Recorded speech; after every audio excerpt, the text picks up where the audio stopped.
Hello guys, this is Rangu Kaushik and you are welcome our channel UPSC accessible. आज हम बात करने वाले हैं करंट अफेयर्स के बारे में। यूपीएससी एग्जाम की आप तैयारी कर रहे हैं, आईएएस बनना चाहते हैं, बिल्कुल सच्ची बात है। लेकिन उसके लिए आई यूपीएससी का एग्जाम निकालने के लिए एक बहुत ही इंपॉर्टेंट चीज़ जो है वो है करंट अफेयर्स। करंट अफेयर्स के बिना आप ये एग्ज़ाम निकालना बहुत मुश्किल हो जाता है, ठीक है। और सबसे बड़ी बात यह है कि 3 स्टेजेस होती हैं, प्रीलिम्स, मेंस और हमारा इंटरव्यू। तीनों में ही करंट अफेयर्स का बहुत बड़ा रोल है। प्रीलिम्स में आपको पता ही है, ठीक है, मेंस में बताने की जरूरत नहीं है। और इवन इंटरव्यू में भी जो कंटेम्प्रेरी इश्यूज जो चल रहे हैं उनसे रिलेटेड क्वेश्चन पूछते हैं, उन पे आपके व्यूज वगैरह वो मांगते हैं। तो करंट अफेयर्स जो है वो तीनों ही स्टेजेस के लिए इंपॉर्टेंट है, ठीक है। अब दिक्कत ये आती है कि पहला तो सबसे बड़ा सवाल ये आता है कि करंट अफेयर्स करें कहाँ से, और दूसरा उससे बड़ा सवाल आता है कि कैसे करें, कब करें, ठीक है। तो करंट अफेयर्स करें कहाँ से, देखो करें कहाँ से का तो आजकल देखो एक ही दो ही सवाल, दो ही वो है कि या तो न्यूज़पेपर पढ़ लो या मैगजीन, कोई भी मैगजीन पढ़ लो, जो मंथली मैगजीन्स होती हैं, ठीक है। ये दो ऑप्शन है आपके पास। अगर आप न्यूज़पेपर पढ़ते हो तो इसमें सिर्फ इतना फर्क है कि अगर आप न्यूज़पेपर पढ़ोगे तो आपको खुद से आपको क्या करना पड़ेगा, रिसर्च करनी पड़ेगी। अगर आप न्यूज़पेपर नहीं पढ़ते हो, मैगजीन पढ़ते हो, तो आपको रिसर्च वो करी कराई मिल जाएगी, उतना ज़्यादा आपको नहीं करनी पड़ेगी। आपका लगभग 70-80% काम कम हो जाएगा, 30% तब भी बचता है। एक बात ध्यान रखो, अगर आप एक साल का करंट अफेयर्स कर रहे हो, 12 मैगजीन आप पढ़ रहे हो, सिर्फ एक ही इंस्टीट्यूट की पढ़ते हो, 12 मैगजीन का समझ रहे हो आप, मतलब 12 मैगजीन को याद रखना। अगर एक मैगजीन में एवरेज हम 100 पेज लगाते हैं, ठीक है, तो 100 पेज का मतलब 1200 पेज, 1200 पेज याद रखना कोई मामूली बात है नहीं है। उसमें से भी आपको फिल्टर करना पड़ेगा, और उसमें भी ये जरूरी नहीं है कि वो जो मैगजीन है उसने सब कुछ कवर ही कर लिया, कुछ ना कुछ तो छूट ही जाता है हर किसी इंसान से। तो आपको कुछ और भी करना पड़ेगा उसके अलावा। मैं ये नहीं कह रहा कि आपको एक से ज़्यादा मैगजीन पढ़नी चाहिए, पर वो अलग चीज़ है। लेकिन ऐसा तो नहीं है कि एक मैगजीन सब कुछ कवर कर पाएगी, कुछ ना कुछ तो छूट जाएगा। मान लीजिए 2 क्वेश्चन भी ऐसा एग्जाम में आ गए, कुछ टॉपिक्स उससे छूट गए मैगजीन से, और 2 क्वेश्चन भी आ गए, तो 2 क्वेश्चन तो आपको प्रीलिम्स क्लियर करना या ना करना डिसाइड कर सकते हैं, है ना। तो आपको थोड़ा बहुत एफर्ट्स और मारना पड़ेगा। क्यों क्यों मारना पड़ेगा? क्योंकि बाकी लोग मार रहे हैं, बाकी सब लोग वो एफर्ट्स डाल रहे हैं, ठीक है। तो मैं यही बोलूंगा कि मैगजीन में आपको लगभग 70% जो है पका पकाया मिल जाता है, 30% आपको करना पड़ता है रिसर्च। न्यूज़पेपर में 100% रिसर्च आपकी होगी, बल्कि यहाँ पे 100% से बहुत ज्यादा हो जाती है। क्यों मैं ऐसा बोल रहा हूँ? रिसर्च भी किस तरीके की होती है, मैं देखो इस वीडियो में जो ज्यादा जो फोकस रहेगा वो इस चीज पे नहीं रहेगा क्या पढ़ना है, ज्यादा फोकस रहेगा कैसे पढ़ना है, ठीक है। क्या पढ़ना है उसके लिए वीडियो अलग से बनाऊंगा, क्योंकि क्या पढ़ना है ये डिपेंड करता है आपकी सिचुएशन के ऊपर। अगर आपको 2 साल बाद एग्जाम देना है, आप अभी स्टार्ट ही कर रहे हैं, तो आपको ना न्यूज़पेपर पढ़ने की जरूरत है ना मैगजीन पढ़ने की जरूरत है। आपको पहले स्टैटिक खत्म करो अपना, समझ रहे हो? पहले अपना स्टैटिक खत्म करो, पॉलिटी पढ़ो, हिस्ट्री पढ़ो, ज्योग्राफी पढ़ो, ठीक है, ये सब चीजें पढ़ो। इंटरनेशनल रिलेशंस जो होता है न्यूज में वो नहीं, बल्कि जो हमारे रिलेशन हैं बाकी दोस्तों, बाकी जो हमारे देश हैं उनसे हिस्ट्री पढ़ो कि अमेरिका से हमारे 1947 सब तक कैसे रिलेशन रहे हैं, ठीक है। चाइना से कैसे रिलेशन रहे 1948 से, पाकिस्तान से कैसे रहे हैं, अफगानिस्तान से कैसे, श्रीलंका से कैसे रहे हैं, लिट्टे के बारे में पढ़ो, ये सब चीजें पढ़ो आप। ये सब स्टैटिक का पास का पोर्शन है, जो कहते हैं इंडिया सिंस इंडिपेंडेंस, है ना, एक टॉपिक है ना, उसके बारे में पढ़ो। तो आपको पता चलेगा आपको न्यूज में, आईआर में, इंटरनेशनल रिलेशन में एक्चुअली पढ़ना ही क्या है। पॉलिटी पढ़ो, आपको पॉलिटी पढ़ो, हिस्ट्री पढ़ो, ज्योग्राफी पढ़ो, वर्ल्ड हिस्ट्री पढ़ो, लोकेशन तभी समझ आएंगे आपको, है ना। ये सब चीजें आप पढ़ोगे, उसके बाद आप करो पीवाईक्यूज, उसके बाद करो पीवाईक्यूज, तब कहीं जाकर के स्टैटिक में 2 चीजें पढ़नी है, एनसीईआरटी और स्टैंडर्ड बुक्स, या कोई भी नोट्स वगैरह जो आपको पढ़ने कोचिंग वगैरह के। ये पढ़ने के बाद आपको पीवाई यूज करने हैं, तब आपको पता चलेगा कि बेसिकली आपका सिलेबस क्या है। सिलेबस क्या है आपको थोड़ा थोड़ा अंदाजा लगने लगेगा कि आपको न्यूज़पेपर में या क्या पढ़ना है। अगर आप ऐसे ही पहले दिन से आपने तैयारी स्टार्ट की और न्यूज़पेपर आपने उठा लिया, तो आपके 3-4 घंटे खराब जाने वाले, मिलना आपको कुछ नहीं है, ठीक है। न्यूज़पेपर पढ़ने के लिए पहले आपको एक मिनिमम स्टैंडर्ड तक पहुंचना पड़ेगा, ठीक है। तो यहाँ तक समझ आ गया। तो न्यूज़पेपर पढ़ो चाहे मैगजीन पढ़ो, थोड़ी सी रिसर्च करनी पड़ेगी। क्या रिसर्च करनी पड़ेगी? सपोज कीजिए अभी हम लेके चलते हैं, आपने एक मैगजीन पढ़ रहे हैं, कोई भी एक उसमें टॉपिक चल रहा है, कोई भी टॉपिक चल रहा है, मान लीजिए प्रेसिडेंट का ही टॉपिक चल रहा है या कोई एक अमेंडमेंट चल रही है, अभी रिसेंटली कोई भी राइट टू एजुकेशन से रिलेटेड कुछ चल रहा है, तो राइट टू एजुकेशन से रिलेटेड जब कुछ चल रहा है तो अगर आप कोई मंथली मैगजीन पढ़ रहे हैं तो उसमें राइट टू एजुकेशन जब से आया, क्या क्या इसके लिए एफर्ट्स डाले गए, कौन से डायरेक्टिव प्रिंसिपल डीपीएसपी और कौन से फंडामेंटल राइट्स इससे रिलेटेड है, या कॉन्स्टिट्यूशन में कौन कौन से आर्टिकल्स हैं जो राइट एजुकेशन से रिलेटेड है, ठीक है, क्या क्या हिस्टोरिकल बैकग्राउंड है राइट टू एजुकेशन का, कब आया ये, कैसे किन सर्कमस्टांसेस में आया, क्या ये फंडामेंटल राइट है, क्या ये लीगल राइट है, और रिसेंट डेवलपमेंट्स के साथ वो सब मैगजीन में दिया होगा कि नहीं दिया होगा। लेकिन अगर आप न्यूज़पेपर पढ़ रहे हो तो ये सब आपको खुद ही रिसर्च करना पड़ेगा। अब आप कहोगे कि अगर मैं न्यूज़पेपर पढ़ रहा हूँ मैं खुद से रिसर्च करूँ, तो कैसे करूँ, मुझे कैसे पता चलेगा मुझे क्या क्या चीज़ें इंपॉर्टेंट है। अगेन पीवाईक्यूज देखो कि यूपीएससी कैसे कैसे क्वेश्चन पूछता है, किस तरीके के क्वेश्चन पूछता है, और फिर अपनी रिसर्च को आगे बढ़ाओ। समझ आ रहा है? यहाँ तक समझ आया? अब क्या करोगे, जब आपने मैगजीन पढ़ ली, उसमें पीवाईक्यूज कर ली, अब आपको समझ आ रहा है, मान लेते हैं कुछ भी कर लिया आपने, मैगजीन या न्यूज़पेपर में कुछ भी पढ़िएगा, पीवाईक्यूज के बेसिस पर आप कर जा रहे हैं, लेकिन जरूरी नहीं कि आप 100% सिलेबस कवर कर रहे हो, कुछ ना कुछ चीजें आपसे छूट रही होंगी, वो कैसे करोगे आप, उसको कैसे आप ढूंढोगे? तो उसका एक तरीका है, देखो अलग अलग कोचिंग्स की टेस्ट सीरीज लगाओ। बल्कि मैं तो कहता हूं कि आप एक काम करो, जैसे आपने किसी महीने की मैगजीन पढ़ी, मान लो आपने जनवरी की मैगजीन पढ़ी, ठीक है, तो जनवरी में जो था, मान लो किसी भी एक इंस्टीट्यूट की पढ़ी, तो उस इंस्टीट्यूट ने जो क्वेश्चन भी दिए होंगे उस मैगजीन के ऊपर रिलेटेड, है ना, उस महीने के वो क्वेश्चंस करो, साथ साथ एक और इंस्टीट्यूट के क्वेश्चंस करो, एक और इंस्टीट्यूट के क्वेश्चंस करो, दूसरे के भी करो। उससे क्या होगा कि इस इंस्टीट्यूट ने बाई चांस जो 80% चीजें कवर की हैं वो तो इसमें भी होंगी, लेकिन 20% जो डिफरेंस है वो कई बार क्या होता है आपका पास और फेल होना डिसाइड कर देता है। तो उसमें आपको बहुत ज़्यादा एफर्ट्स तो लगने नहीं वाले।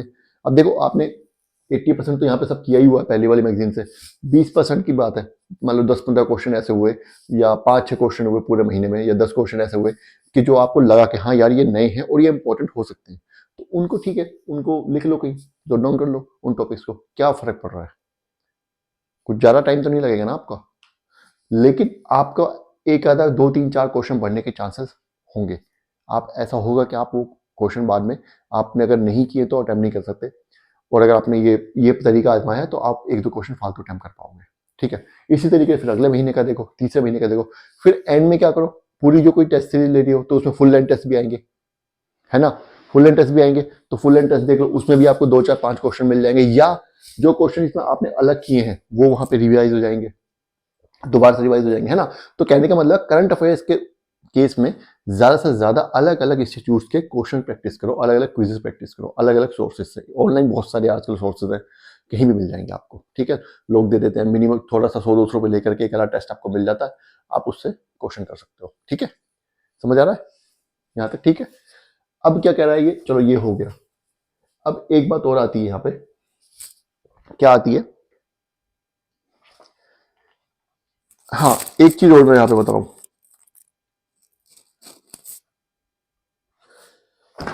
इसमें भी आपने मैगजीन में, मैंने आपको बताया कि आपको लगभग मान लो 1 साल की मैगजीन पढ़ते हो, 12 महीने की, और 100 पेज है, तो 100 इंटू 12 कितने हो गए, 1200 पेजेस, 1200 पेजेस, तो 1200 पेजेस आपको याद रखना इम्पॉसिबल है। यहां पे अब आपको फिल्टर करना पड़ेगा,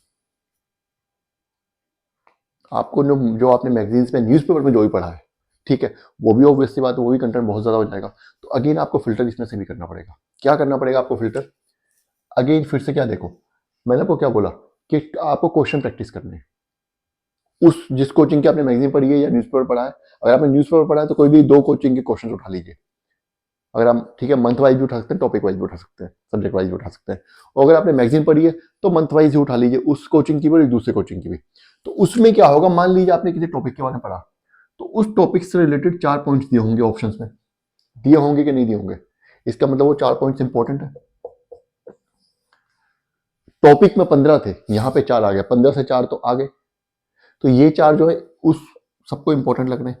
अब यही क्वेश्चन जब आप दूसरी मैगजीन में देखेंगे, जब आप दूसरी मैगजीन में देखेंगे तो आपको मानो 3 पॉइंट्स तो वही मिल जाएंगे, एक चौथा पॉइंट डिफरेंट मिलेगा। ये है ना, ये भी लिख लो, इसको भी लिख लो। तो अब क्या हुआ, अब ये 1200 पेजेस जो हैं ये लगभग लगभग आपके 200-300 पेजेस हो जाएंगे, हो जाएगा ना, है ना। उसमें से आपने इंपॉर्टेंट हाईलाइट कर लिया, उसमें से भी जब आपको, जब आप इसमें से भी जब आप देखोगे, आप बार बार पढ़ोगे, बहुत सी चीजें याद हो जाएंगी। तो at the end of the day आपको इसमें मेरे ख्याल से पेपर आने से 1 महीना पहले तक, या पेपर जब तक होता है तब तक आपके नोट्स जो 50-60 या 70 पेजेस में, 50 से 80 पेजेस मान लेते हैं, 50-60 पेजेस का ही नोट्स रखिएगा, 50 से 80 पेजेस के बीच में नोट्स आपके जो बन जाएंगे कि आपको वही पढ़ने हैं, ठीक है। बाकी तो रिवीजन तो आप करते ही रहेंगे, आपको कोई दिक्कत नहीं है ना। बाकी सब चीज़ें या तो आप छोड़ देंगे, वो इतनी ज़्यादा इंपॉर्टेंट नहीं होंगी, या फिर आपको मेमोराइज हो जाएंगी अगर आप पढ़ेंगे तो वही सब चीज़ें जो आपकी, जो आपको याद नहीं हो रही है, जो इंपॉर्टेंट है, बार बार भूल जाते हैं, वो आपके 50-60 पेजेस में आपकी आ जानी चाहिए। तो इस तरीके से आप कर सकते हैं। दूसरा, आप एक काम कर सकते हैं कि आप मैगजीन पढ़ रहे हैं या कोई न्यूज़पेपर पढ़ रहे हैं, तो आप सब्जेक्ट वाइज भी क्वेश्चन अटेम्प्ट कीजिए, सब्जेक्ट वाइज, कि पॉलिटी के पिछले 1 साल के जितने भी करंट अफेयर्स के क्वेश्चन थे वो सारे कर लो एक बार, पॉलिटी के कर लो सारे के सारे क्वेश्चन 1 साल के। 1 साल है, जितना भी टाइम आपको आपने लगाया, 1 साल का तो करोगे करंट अफेयर्स कम से कम। वो अलग बात है, लास्ट के 5-6 महीने का ज़्यादा आता है, लेकिन फिर भी 1 साल का करो, आपके पास अगर टाइम अच्छा है, आपने पहले से लगातार आप करते आ रहे हैं हर महीने, तो 1 साल का करंट आपको करना चाहिए। तो पॉलिटी के सारे कर लो।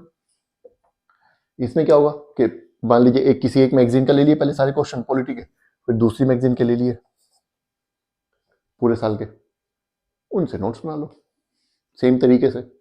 तो क्या होगा आपका, आपका यहाँ पे क्या होगा, आपको नोट्स बनाने फिल्टर कर पाओगे, आप फिल्टर कर पाओगे तो आपके जो आपका टाइम आगे कम लगेगा, क्योंकि आगे रिवाइज करने के लिए आपको बहुत ज़्यादा टाइम चाहिए।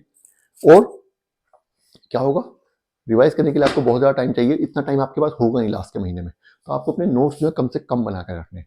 यही काम आपको स्टैटिक में भी करना है, यही काम आपको स्टैटिक में, तो चलो ये है कि हमारे पास PYQs हैं।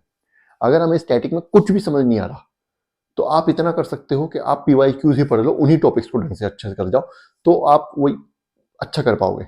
और अच्छा कर पाने का मतलब क्या है यार, 45 से 50% से कम जाती है हमारी कट ऑफ,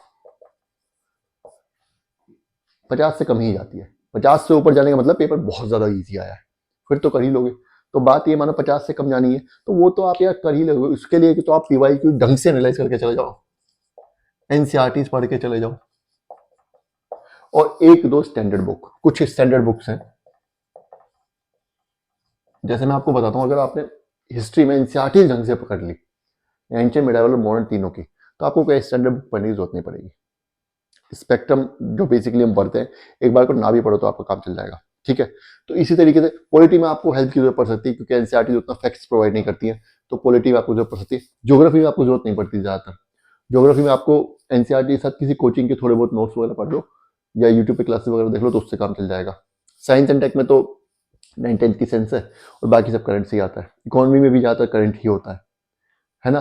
तो एनवायरमेंट में आपको बुक की जरूरत पड़ सकती है, एनवायरमेंट में फिजिक्स की बात कर रहे हैं, ठीक है। तो कुछ बुक्स पढ़ लो और थोड़ा करंट कर लो अच्छे से, तो बाकी 50% तो निकाल ही सकते हो, 50% निकाल। लेकिन मेहनत करनी पड़ेगी, मेहनत करनी पड़ेगी, तरीके से मेहनत करनी पड़ेगी।